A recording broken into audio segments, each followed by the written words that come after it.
हरे कृष्णा। बहुत बहुत धन्यवाद। तो देवता लोग जो है भगवान का दर्शन कर रहे हैं और इस विषय में बहुत आश्चर्य कर रहे हैं। दुर्बोध है, यानी बहुत दुर्बोध है, समझना बहुत कठिन है। क्या तब अयम विहार योग है, आपका तो विहार योग है। विहार योग का मतलब आपका कुछ खेल है।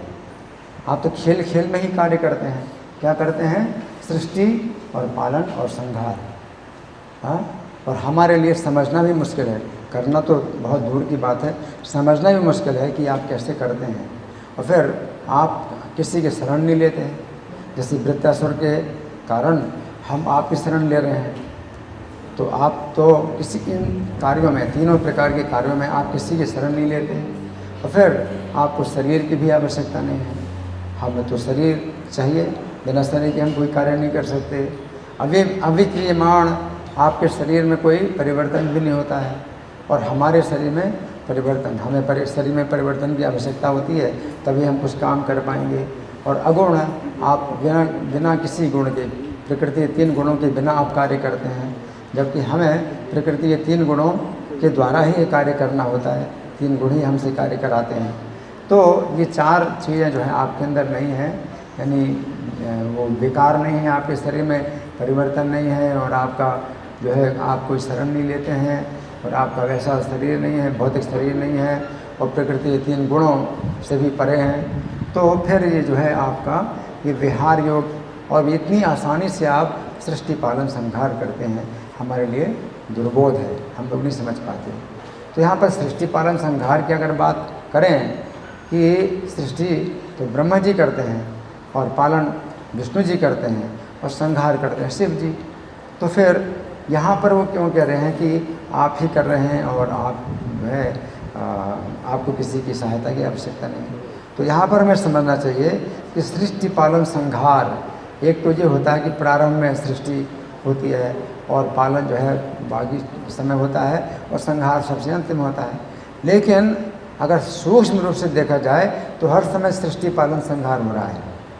जितने भी जीव हैं उनको शरीर प्राप्त होता है, तो भगवान कहते माया अध्यक्षेण प्रकृति सुवेदे सचराचर, मेरी अध्यक्षता में प्रकृति जो है चराचर की जो है सृष्टि करती है।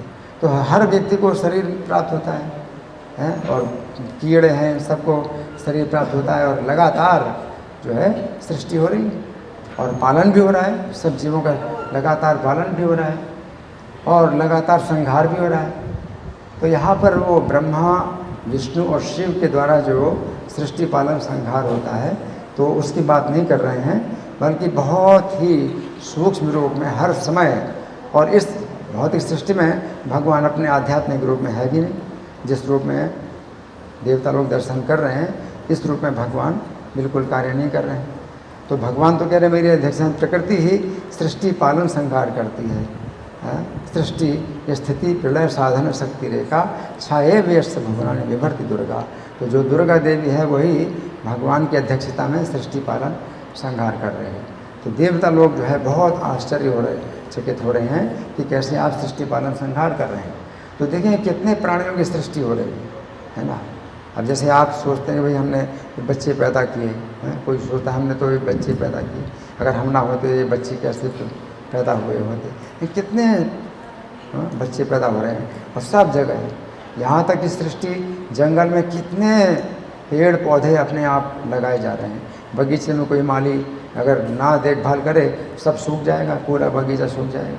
लेकिन भगवान जो है कितना सृष्टि कर रहे हैं, पेड़ हैं, पौधे हैं, और कितने प्रकार के कीड़े हैं उनकी भी सृष्टि हो रही है। कैसे हो रही है? जबकि हमारे पैदा होने के लिए बहुत कुछ आवश्यक होता है कि जो है सब सुविधाएं मिलें, तभी हमारा शरीर जो है विकसित होगा। लेकिन कितने जीव हैं वो बन रहे हैं, और इसी प्रकार से पालन भी हो रहा है, उनका पालन भी हो रहा है। हमें जो है अपने शरीर का पालन करने के लिए कई चीज़ों की आवश्यकता है। पानी भी मिलना चाहिए, भोजन भी मिलना चाहिए, हवा मिलना चाहिए, कुछ मिलना चाहिए। लेकिन आप देखें किताब में ही जो है कितने छोटे छोटे कीड़े होते हैं।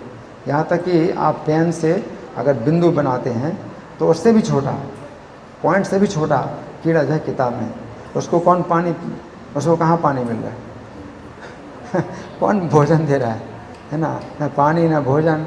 कितने जो है कीड़े, कितने ज़मीन के अंदर हैं, आकाश में हैं, और कितने मतलब पालन भी भगवान कर रहे हैं। पानी के अंदर देखो कितने जो है जीव पैदा होते हैं और उनका पालन भी पानी के अंदर हो रहा है। आप तो सोचें, असंभव, पानी के अंदर कैसे कोई पैदा हो सकता है, कैसे जिंदा रह सकता है ना। तो असंभव कार्य हमारे लिए संभव है, लेकिन भगवान की जो है, और यहाँ पर भगवान का जो है भौतिक शरीर नहीं है। तो भगवान गीता में बताते हैं कि सर्वतः पाणिपादम तत्सर्वतोक्षी स्वरूपकम, है ना।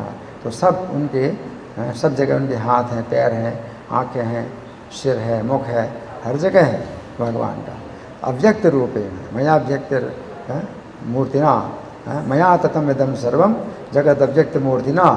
अव्यक्त मूर्ति के द्वारा सब जगह सब कुछ व्याप्त है, और हर जगह उनके हाथ पैर हैं, आँखें हैं, और सिर हैं, और मुख है, हर जगह है भगवान का। तो ये जो है देवताओं के लिए ये जो मतलब कार्य है, ये अचिंत्य कार्य है, जो कि हम लोग समझ नहीं सकते हैं। और भगवान के लिए क्या है? विहार योग। विहार योग का मतलब एक खेल है, उनके लिए खेल है ना। तो वे तो इस प्रकार से आनंद लेते हैं, और उनको किसी की शरण लेने की ज़रूरत नहीं है। किसी को शरण लेने की ज़रूरत है, अशरण शरण, तो जिनकी शरण नहीं है उनको शरण देने वाले हैं। तो भगवान को किसी की शरण की आवश्यकता नहीं है। और भौतिक सृष्टि में जो है वो भगवान का शरीर नहीं होता है, अव्यक्त मूर्ति से जो है सब जगह व्याप्त हैं अभी, है ना।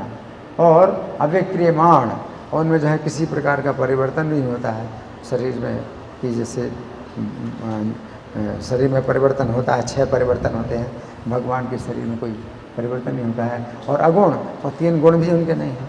तो बिना 3 गुणों के कोई व्यक्ति जो है कार्य नहीं कर सकता है। अगर सृष्टि का कार्य करना है तो रजोगुण की आवश्यकता है, और पालन का कार्य करना है तो सत्वगुण की आवश्यकता है, और विनाश का कार्य करना है तो तमोगुण की आवश्यकता है। लेकिन भगवान को इन तीनों गुणों की आवश्यकता नहीं है।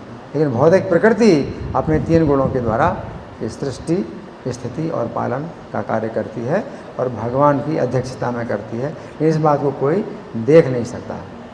भगवान अव्यक्त रूप में सब जगह स्थित हैं, और भौतिक प्रकृति भी अव्यक्त रूप में कार्य कर रही है। भगवान की अध्यक्षता में गर्भ के अंदर बच्चे का शरीर भी बन रहा है, तो भगवान की अध्यक्षता में कार्य हो रहा है। जैसे फैक्ट्री में कोई काम हो तो कारीगर लोग काम करते हैं, और जो सुपरवाइज़र है वो देखता है। उसी प्रकार से भगवान सुपरवाइज़र है, और भौतिक प्रकृति कार्य भी कर रही है, और फिर संहार भी कर रही है, शरीर फिर छीण भी हो रहा है, तो भौतिक प्रकृति के द्वारा। तो भगवान की देख रेख में सब कार्य हो रहा है। प्रत्येक शरीर का जो है जो रचना होती है, पालन होता है, संहार होता है, सब कुछ प्रकृति के द्वारा होती है। प्रकृति भी नहीं दिखाई पड़ रही है, और भगवान भी नहीं दिखाई पड़ रहे हैं, ये सब कार्य हो रहा है। और देवता लोगों को बहुत आश्चर्य हो रहा है कि हमारे लिए दुर्बोध है, हम लोग समझ नहीं सकते हैं। तो यही जो है मतलब भगवान का गुणगान है कि जब आप अपने दोषों को बताएं और भगवान के गुणों को बताएं कि हम आपके गुणों को समझ नहीं सकते, और हमारे अंदर जो दोष हैं तो हमारे दोषों को आप जो है क्षमा करें, और आप हमारी रक्षा करें। हरे कृष्ण। ग्रंथराज श्रीमद् भागवतम की जय, श्रील प्रभुपाद की जय।